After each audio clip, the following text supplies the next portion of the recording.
Hey family, boy, do I have a word for somebody today. I want to say to you that if you gave God your yes, if you gave him an authentic yes, I need you to hear me today.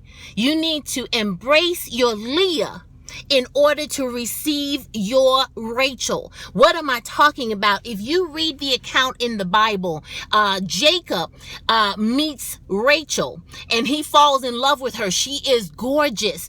And so he goes to her father, Laban, and he asks for Rachel's hand in marriage. He says, I will work for her 7 years. I will toil, I will sweat so I can marry her. And so Laban agrees, but here's the deal. Laban has 2 daughters. He has Rachel and he has Leah.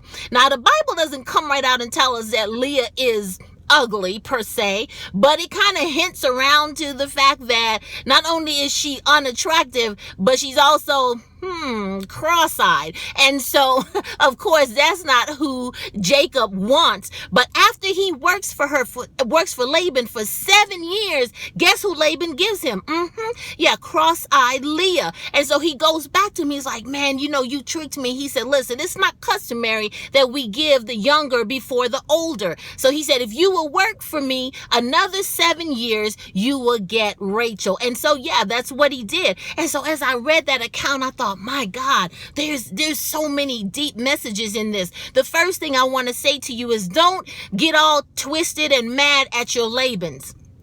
Those who kind of do a bait and switch on us. You know what I'm talking about. They say one thing and they do another thing, because if God allowed it, there is a lesson in that he wants us to learn. So rather than putting all of your focus and your attention on Laban, look at you and say, did I not see that coming? Or did I miss something? Or if God allowed it, what is it that he's trying to do in me, in my character? The second thing, my God, is sometimes we are trying to attach ourselves to what is not producing what is necessary for our season, for our promise. What am I talking about? Leah was producing children. Rachel was barren. He was trying to connect with someone who was not producing in that season. Some of us are trying to connect to things that look attractive to us, that's appealing to us, but yet it is not producing what is necessary for the manifestation of what God has spoken over our lives. So I want to say to you, be careful, beloved, about who you are trying to connect yourself with. Because if they're not producing what is necessary, you're going to end up with some counterfeits in your life. You're going to mess up. You're going to end up with some hard situations, some unnecessary situations, because you're trying to connect to something God has not called you to connect with, either ever or for right now. Do you get that? And then finally, 7 years. The number 7 means completion, y'all. Some of us are trying to connect with things prematurely when God is trying to complete some things in us. There's still some molding, some shaping, some healing, some deliverance that's needed. And we are trying to prematurely move to the next level. We got to embrace our Leah, y'all, to get to our Rachel. The Bible tells us that we are to delight ourselves in the Lord, and he will give us the desires of our heart. If we are delighting in our desires, we open up the door for the enemy to bring a counterfeit. And listen, the truth is, some of us are not ready for those desires to be fulfilled yet, because if we get the desire, if we get the promise right now, man, all this fasting we're doing and praying and seeking God and on our face and worshiping, we will turn away from that.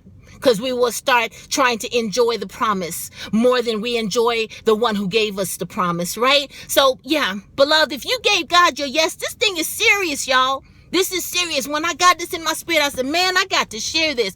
You need to know. Right now, the stuff that you're doing may not be the most appealing. There's some things that I'm doing right now that I need to do. It's necessary. It's necessary because my Rachel is coming, but my Leah is necessary. Don't abort the process. Don't turn your back on your Leah. I know Leah is all cross-eyed and not attractive, but Leah is necessary. Embrace your Leah to get to your Rachel. Woo, I pray that this blessed and encourage you. If it did, share it with somebody else who needs to know you are right where God has you to be. Stop trying to connect with things that you are not created to connect to in this season. Amen. Be blessed, family.